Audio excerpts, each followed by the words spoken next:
The remote oil exploration camp in Alaska's Brooks Range had been conducting seismic surveys for 8 months when camp supervisor Bill Harrison first noticed the grizzly bear that had taken up residence in the dense willow thickets surrounding their operation.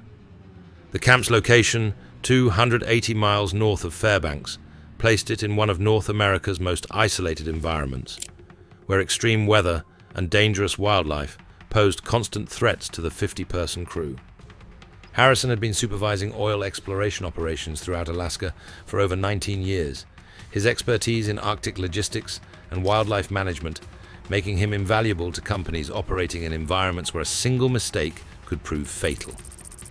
The 49-year-old supervisor from Anchorage understood grizzly bear behavior well enough to recognize when their presence around industrial camps shifted from scavenging to territorial aggression.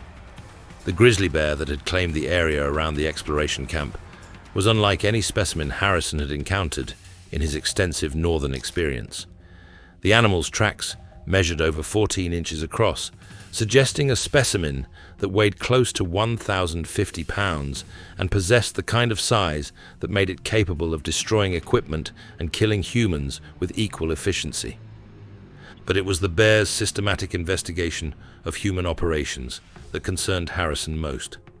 Grizzlies typically avoided industrial activity whenever possible, but this animal had been circling their camp for over 4 weeks. Its behavior suggested it was studying human patterns rather than simply seeking food scraps. The exploration camp's isolation was absolute during the Arctic summer. Their nearest neighbors were Inupiat hunters over 200 miles away, and weather conditions made regular aircraft operations challenging even during the brief summer season. The camp's satellite communications could reach headquarters in Prudhoe Bay, but help was hours away even under ideal conditions. Heavy equipment operator Maria Santos was conducting routine maintenance on excavation machinery when the grizzly made its first appearance during active work hours. The massive predator emerged from a stand of Arctic willows, just 40 yards from where the crew was working, its massive bulk and aggressive posture immediately identifying it as a mature male in peak condition. The bear's size was immediately apparent to everyone at the worksite. Santos estimated the animal's shoulder height at nearly 4.5 feet, with a massive skull and powerful neck muscles that exceeded those of smaller bears she had observed throughout her career in Alaskan operations.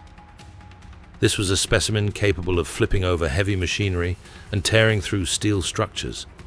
Harrison's attempt to drive the bear away, using air horns and rubber bullets, proved ineffective against a predator that seemed to view human industrial activity as an unacceptable intrusion, requiring violent response.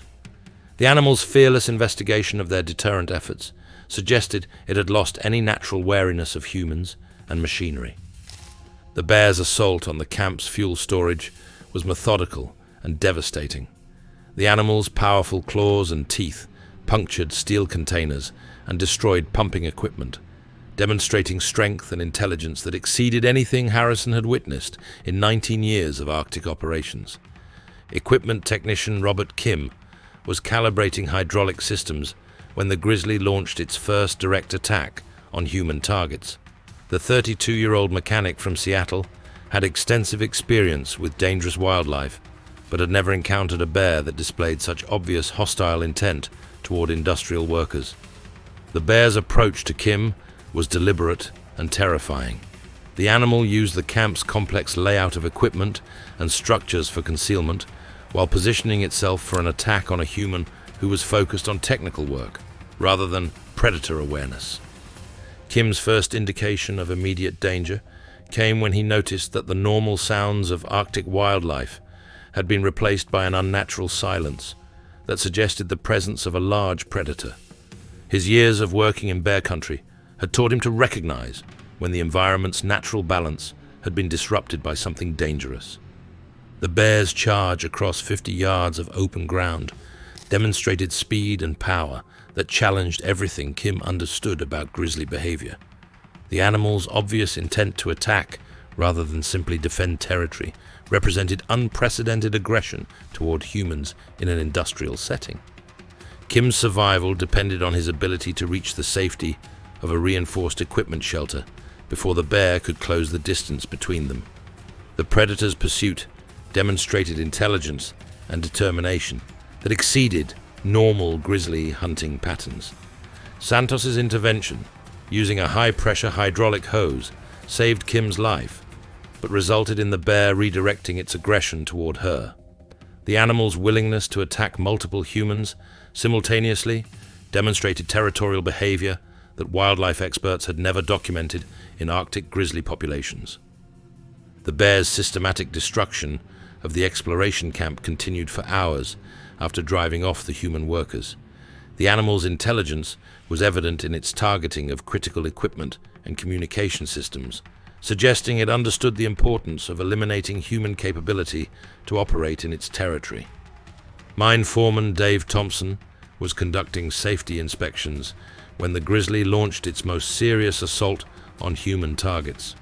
The 37-year-old supervisor had extensive training in dealing with dangerous wildlife, but had never encountered a bear that actively hunted humans rather than avoiding contact. The bear's attack on Thompson was swift and systematic. The animal's massive claws and teeth were designed to kill large prey instantly, and its hunting technique demonstrated the efficiency that had made grizzlies one of North America's most successful predators. Thompson's survival training included military combat techniques, but nothing had prepared him for fighting off a 1,050-pound predator that possessed both intelligence and overwhelming physical advantages. The bear's strength and speed made traditional defensive measures ineffective against an animal perfectly adapted to Arctic survival. The supervisor's emergency radio call brought Harrison and additional crew members racing to his location, but the bear's superior knowledge of the local terrain allowed it to retreat into the dense willow thickets before help arrived. Thompson's survival was complicated by severe lacerations and internal injuries that required immediate helicopter evacuation. The investigation revealed that the Grizzly had been involved in multiple aggressive encounters with industrial operations throughout Alaska's interior. The animal's behavior suggested it had learned to view exploration activities as territorial intrusions that required violent elimination.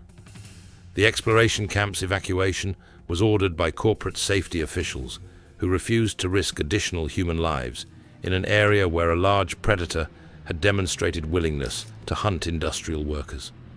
The bear's territorial behavior had eliminated an oil exploration project worth millions of dollars in potential revenue.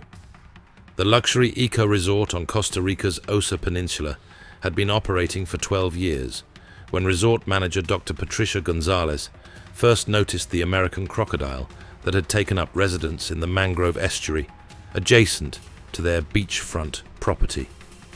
The resort catered to wealthy tourists seeking authentic tropical experiences, but the massive reptile that began stalking human activities was about to demonstrate that humans were no longer safe, even in supposedly controlled environments. Gonzalez had been working in Costa Rica's ecotourism industry for over 16 years, her expertise in tropical wildlife management making her invaluable to operations that brought tourists into close contact with dangerous Central American fauna. The 42-year-old manager from San Jose understood crocodile behavior well enough to recognize when their presence around human facilities shifted from opportunistic feeding to active hunting. The American crocodile that had claimed the waters around the eco-resort was unlike any specimen Gonzalez had encountered in her extensive experience with Costa Rican wildlife. The animal's estimated length of 20 feet made it one of the largest crocodiles ever documented on the Pacific coast, and its fearless investigation of human activities suggested it had lost any natural wariness of people. The resort's location on a pristine beach, where the Sierpe River met the Pacific Ocean, provided what should have been natural separation between human guests and dangerous wildlife. But this crocodile had demonstrated its willingness to leave the water and hunt on land when opportunities presented themselves. Gonzalez's first indication that the crocodile was displaying unusual aggression came when it began stalking resort guests during their evening beach walks, rather than avoiding human contact. American crocodiles typically fled when confronted with multiple humans, but this animal seemed to be evaluating people as potential prey rather than threats to be avoided. Tourist photographer Michael Chen was capturing images of the resort's sunset ambience when the crocodile made its first appearance during peak human activity hours. The 47-year-old businessman from San Francisco had limited experience with dangerous wildlife, but had been assured that the resort's location provided complete safety from predators. The crocodile's approach to Chen was methodical and calculated. The animal used the beach's natural features and tidal pools for concealment while positioning itself for an attack on a human who was completely focused on photography rather than potential threats. Chen's first awareness of danger came when he noticed unusual movement in the shallow water, where he had been photographing hermit crabs and tropical fish. His urban background had not prepared him to recognize the subtle signs that indicated the presence of a large aquatic predator. The crocodile's explosive emergence from 20 inches of water demonstrated speed and power that challenged everything Chen understood about reptile behavior. The animal's obvious intent to attack, rather than simply defend territory, represented unprecedented aggression toward tourists in a resort setting. Chen's survival depended on his ability to reach higher ground before the crocodile could close the distance between them. The predator's pursuit onto dry land demonstrated territorial behavior that exceeded normal crocodile hunting patterns. Resort security guard Luis Morales's intervention using pepper spray and emergency flares saved Chen's life, but resulted in the crocodile retreating only temporarily to the nearby estuary. The animal's willingness to return repeatedly to the resort's beachfront suggested it viewed the facility as hunting territory, rather than an area to be avoided. The crocodile's systematic stalking of resort guests and staff continued for over 3 weeks, during which it demonstrated intelligence and adaptability that challenged traditional tropical safety protocols. The animal learned to avoid areas where humans were alert and concentrated its hunting efforts on individuals who were isolated near the water. Resort guest Maria Rodriguez was enjoying an early morning beach walk when the crocodile launched its most serious assault on human targets. The 55-year-old retiree from Mexico City had been assured that dawn beach walks were completely safe within the resort's protected boundaries. The crocodile's attack on Rodriguez was swift and systematic. The animal's massive jaws were designed to kill large mammals instantly, and its hunting technique demonstrated the efficiency that had made American crocodiles one of Central America's most successful predators. Rodriguez's survival training was limited to basic tourist safety briefings, but nothing had prepared her for fighting off a 20-foot predator that was actively trying to kill her. The animal's strength and aquatic advantages made traditional defensive measures ineffective against a reptile perfectly adapted to tropical hunting. The guest screams brought Gonzalez and additional staff racing to her location, but the crocodile's superior knowledge of the local aquatic environment allowed it to drag Rodriguez toward deeper water before help arrived. The woman's survival was complicated by severe lacerations and the psychological trauma of being hunted by one of the America's most efficient predators. The investigation revealed that the crocodile had been involved in multiple aggressive encounters with humans throughout the Osa Peninsula region. The animal's behavior suggested it had learned to view resort guests as acceptable prey rather than threats to be avoided. The eco-resort's closure was forced by Costa Rican tourism authorities, who refused to permit operations in areas where large predators had demonstrated willingness to hunt human guests.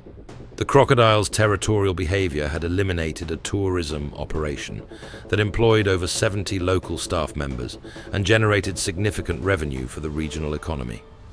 The commercial fishing vessel Atlantic Harvest had been working the waters off Nova Scotia for 18 years when Captain Donald Mackenzie encountered the pod of pilot whales that would terrorize his crew, and nearly destroy his livelihood. The 90-foot vessel was equipped for extended fishing operations in some of the North Atlantic's most productive but dangerous waters, where crew members faced constant threats from extreme weather and aggressive marine life. Mackenzie had been fishing Atlantic waters for over 24 years, his expertise in reading ocean conditions and locating productive fishing grounds making him one of the most successful independent operators in the maritime fleet. The 51-year-old captain from Halifax understood pilot whale behavior well enough to know that these normally docile cetaceans rarely interfered with human fishing operations. The pilot whale pod that began stalking the Atlantic harvest consisted of 31 animals, led by a massive bull that measured over 26 feet in length. The pod's size and coordination suggested they were operating as a highly organized social unit, but their systematic interference with human fishing activities indicated territorial behavior that had never been documented in North Atlantic pilot whale populations. Mackenzie's first indication that the whales were displaying unusual aggression came when they began destroying fishing gear, rather than simply investigating his vessel. Pilot whales typically showed brief curiosity toward fishing boats before continuing their normal migration patterns, but this pod seemed determined to eliminate human operations from their territory. The whale's systematic destruction of the Atlantic harvest tuna nets was methodical and costly. The animals used their massive bulk and intelligence to tear apart expensive gear while demonstrating their ability to eliminate human fishing operations whenever they chose to do so. First Mate Danny Sullivan had been working North Atlantic fishing vessels for over 20 years when the pilot whales began their assault on the Atlantic harvest's operations. The 46-year-old veteran from Newfoundland had never encountered marine mammals that displayed such obvious hostile intent toward commercial fishing activities. The pod's coordinated attacks on the vessel's fishing equipment were systematic and terrifying. The whales used their massive heads as battering rams against steel cables, while their powerful tails struck critical gear with enough force to destroy equipment worth hundreds of thousands of dollars. Sullivan's attempt to save the tuna nets brought him dangerously close to the water's edge when the pod's alpha male erupted from the surface just meters from where he worked. The whale's size and aggressive posture immediately identified it as a predator that viewed the fishing vessel as competition for marine resources. The pilot whale's investigation of Sullivan was methodical and horrifying. The animal's massive head, capable of crushing a human instantly, rose from the water while its intelligent eyes studied the human who had entered its hunting territory. The predator's obvious intelligence was evident in its patient evaluation of this potential threat. Mackenzie's attempt to drive the whales away using the boat's engines and underwater noisemakers only seemed to increase the pod's territorial aggression, the pilot whale's willingness to maintain their assault. Despite human deterrent efforts, suggested they had learned to view fishing vessels as competitors that needed to be eliminated from their domain. The whale's systematic ramming of the Atlantic harvest's hull demonstrated strength and coordination that exceeded anything Mackenzie had witnessed in his extensive career fishing whale-populated waters. The animal's massive bulk struck the vessel's steel hull with enough force to crack welds and flood compartments. Sullivan's fall overboard during the whale's assault placed him in immediate danger from predators that had already demonstrated their willingness to attack human operations. The pilot whale's massive jaws posed a deadly threat to a human swimming in their territory. The pod's investigation of Sullivan in the water was swift and coordinated. The animals circled the struggling fishermen while their massive heads rose from the water to study prey that was completely helpless in their marine environment. Mackenzie's desperate rescue of his first mate, using the vessel's life ring and retrieval winch, was complicated by the whale's continued presence around the Atlantic harvest. The pilot whales seemed determined to prevent any human from escaping their territory alive. Sullivan's survival depended on the crew's ability to retrieve him from the water before the whales decided to complete their attack.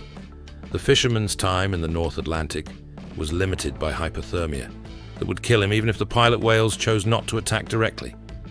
The whales' eventual decision to release their prey came only after they had demonstrated complete dominance over human operations in their territory.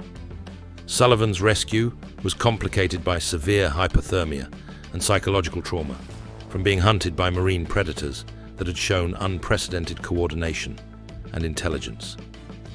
The investigation revealed that pilot whale pods throughout the North Atlantic were displaying increasingly aggressive behaviors toward commercial fishing vessels.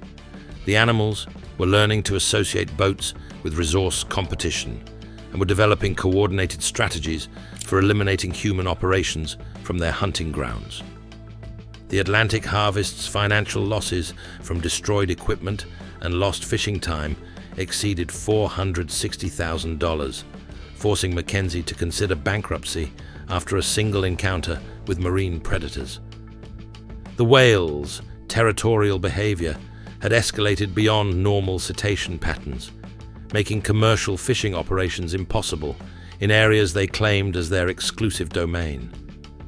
The remote scientific research station in Antarctica's Ross Island had been studying climate change for 6 years when Station Commander Dr. Sarah Chen first noticed the leopard seal that had taken up residence in the waters surrounding their facility.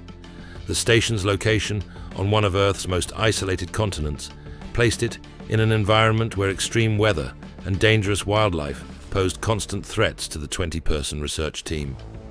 Chen had been leading polar expeditions throughout Antarctica for over 14 years, her expertise in polar survival and marine predator behavior making her invaluable to research operations in some of the world's most challenging environments. The 38-year-old glaciologist from Colorado understood leopard seal behavior well enough to recognize when their presence around human facilities shifted from curiosity to territorial aggression. The leopard seal that had claimed the waters around the research station was unlike any specimen Chen had encountered in her extensive Antarctic experience. The animal's estimated length of 13 feet made it one of the largest leopard seals ever documented in the Ross Sea region, and its systematic investigation of human activities suggested territorial behavior that exceeded normal seal patterns. The research station's isolation was absolute during the Antarctic winter. Their nearest neighbors were researchers at McMurdo Station, over 200 miles away, across treacherous ice fields, and weather conditions made aircraft operations impossible for months at a time. The station's communications could reach international research coordinators, but rescue was weeks away, even under ideal conditions. Chen's first indication that the leopard seal was displaying unusual aggression came when it began interfering with routine research diving operations, rather than simply investigating the facility. Leopard seals typically showed brief curiosity toward human divers before moving on to hunt their normal prey of penguins and fish. But this animal seemed determined to establish dominance over the station's marine environment. Marine biologist Dr. James Rodriguez was conducting underwater research when the leopard seal made its first aggressive move toward human operations. The 34-year-old researcher from Miami had extensive experience with dangerous marine life, but had never encountered a predator that displayed such obvious hostile intent towards scientific divers. The seal's assault on Rodriguez's diving equipment was devastating and systematic. The animal's massive jaws, capable of crushing penguin skulls, systematically destroyed instruments and breathing apparatus, while demonstrating its to eliminate human underwater operations whenever it chose to do so. Rodriguez's attempt to retreat to the surface brought him into direct confrontation with a predator that had positioned itself between the diver and safety. The leopard seal's massive bulk and aggressive behavior immediately identified it as an animal that viewed human presence as unacceptable intrusion into its territory. The seal's investigation of Rodriguez was methodical and terrifying. The animal's massive head, easily 3 feet across, approached within inches of the diver, while its intelligent eyes studied the human who had invaded its hunting territory. The predator's obvious intelligence was evident in its patient evaluation of this potential prey. Chen's emergency response from the surface support team required her to enter the water with emergency equipment, but the leopard seal's size and aggression made it questionable whether such intervention would be effective against a 13-foot predator that had already demonstrated its willingness to attack humans. The seal's assault on Rodriguez was swift and devastating. The animal's massive jaws closed around the diver's equipment, while its powerful flippers began the thrashing motion that leopard seals use to disorient and kill their prey. Rodriguez's diving experience included emergency protocols for marine predator encounters, but nothing had prepared him for fighting off a predator that was actively trying to kill him. The seal's strength and aquatic advantages made traditional defensive measures ineffective against an animal perfectly adapted to Antarctic hunting. The diver's emergency air supply and buoyancy systems were damaged during the seal's initial attack, creating a life-threatening situation that required immediate surface evacuation. Rodriguez's survival was complicated by severe injuries and the psychological trauma of being hunted by one of Antarctica's most efficient predators. Chen's intervention using underwater deterrent devices caused enough disruption to convince the seal to release Rodriguez temporarily, but the predator's continued presence around the research station made diving operations extremely dangerous. The leopard seal seemed determined to complete its attack on any human who entered its claimed territory. The seal's systematic stalking of the research operation continued for weeks, during which it demonstrated problem-solving abilities that challenged traditional Antarctic safety protocols. The animal learned to anticipate human diving activities and positioned itself to intercept researchers who attempted to conduct underwater work. Rodriguez's evacuation to New Zealand's trauma center required emergency aircraft transport, but his survival was complicated by massive injuries and psychological damage that would end his career as a marine researcher. The seal's territorial behavior had escalated beyond normal predator patterns, making underwater research impossible in areas it claimed as its exclusive domain. The investigation revealed that leopard seals throughout Antarctica's coastal waters were displaying increasingly aggressive behaviors toward research diving operations. The animals were learning to associate human underwater activities with territorial intrusion and were developing hunting strategies specifically designed to eliminate divers from their feeding grounds. The research station's diving operations were suspended indefinitely when the leopard seal's territorial behavior made underwater work impossible. The animal's aggression had eliminated critical climate research that was essential for understanding Antarctic ice sheet dynamics. The remote mining operation in Chile's Atacama desert had been extracting copper from the mountains for 14 years, when mine supervisor Carlos Martinez first noticed the puma that had taken up residence in the rocky canyons surrounding their facility. The mine's location, 200 miles from the nearest settlement, placed it in one of South America's most isolated environments, where extreme weather and dangerous wildlife posed constant threats to the 120-person crew. Martinez had been supervising mining operations throughout Chile for over 17 years, his expertise in desert logistics and wildlife management making him invaluable to companies operating in environments where a single mistake could prove fatal. The 44-year-old supervisor from Santiago understood puma behavior well enough to recognize when their presence around industrial sites shifted from scavenging to territorial aggression.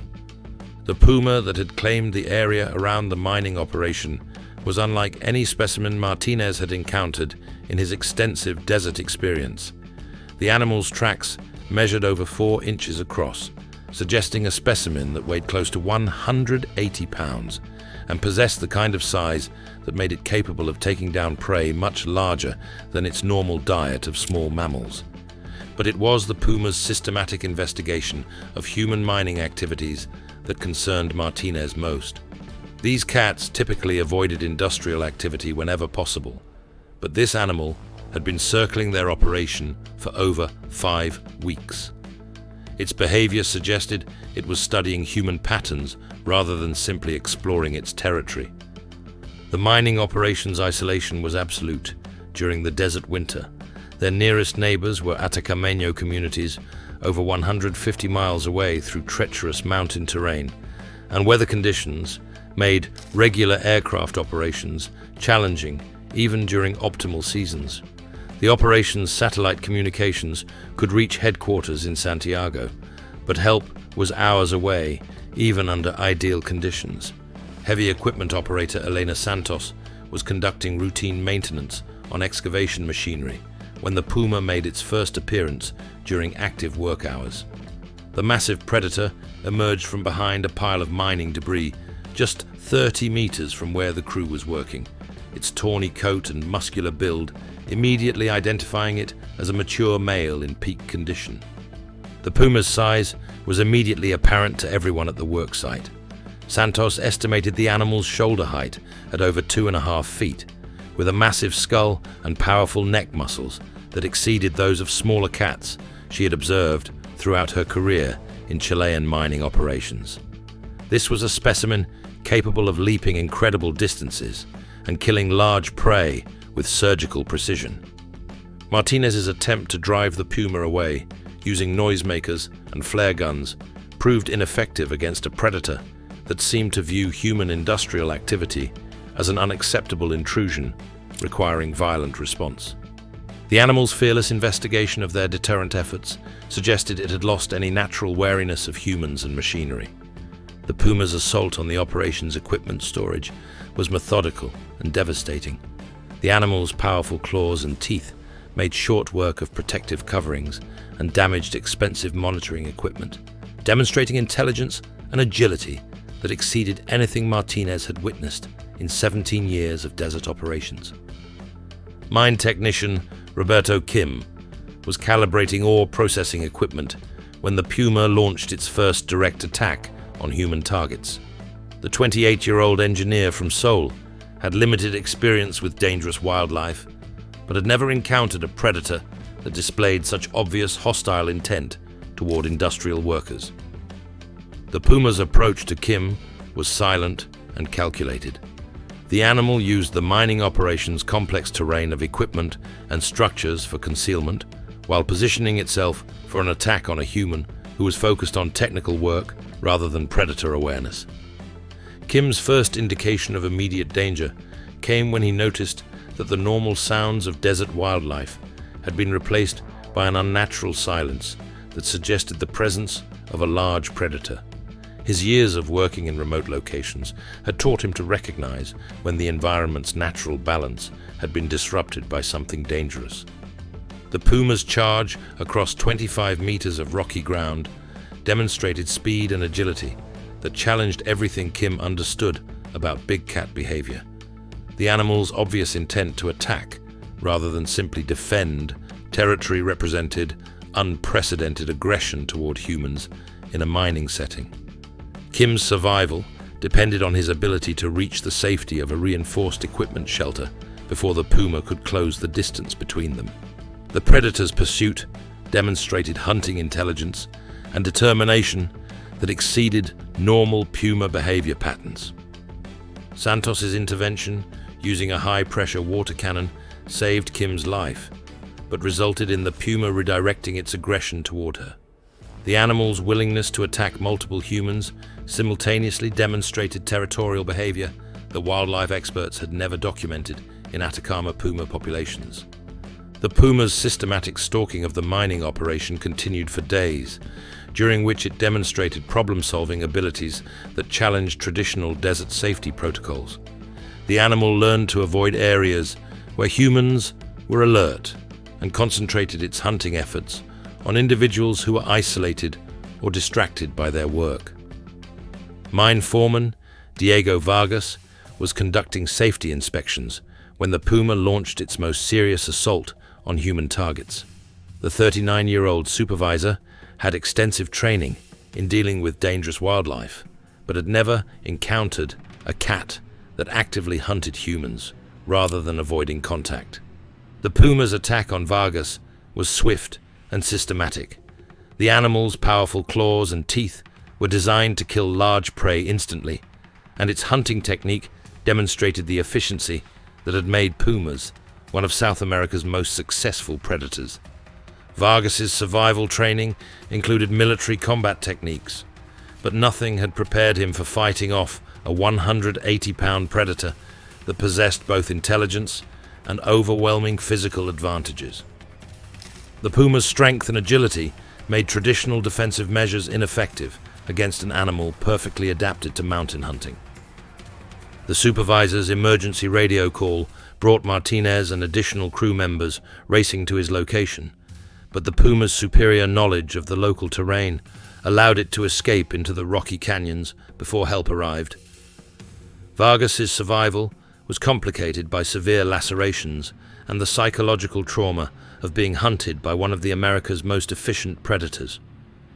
The investigation revealed that the puma had been involved in multiple aggressive encounters with industrial operations throughout the Atacama region. The animal's behavior suggested it had learned to view mining activities as territorial intrusions that required violent elimination. The mining operations security protocols were completely revised when the puma's territorial behavior made normal work schedules impossible. The cat's aggression had escalated beyond normal predator patterns, forcing significant operational changes that reduced productivity and increased costs by hundreds of thousands of dollars.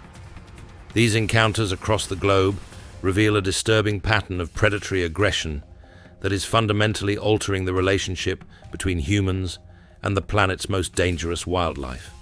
From the grizzly bears, claiming exploration territories in Alaska's Arctic, to the pumas, eliminating mining operations in Chile's Atacama Desert, apex predators are abandoning behavioral patterns that once made human activities possible in their domains.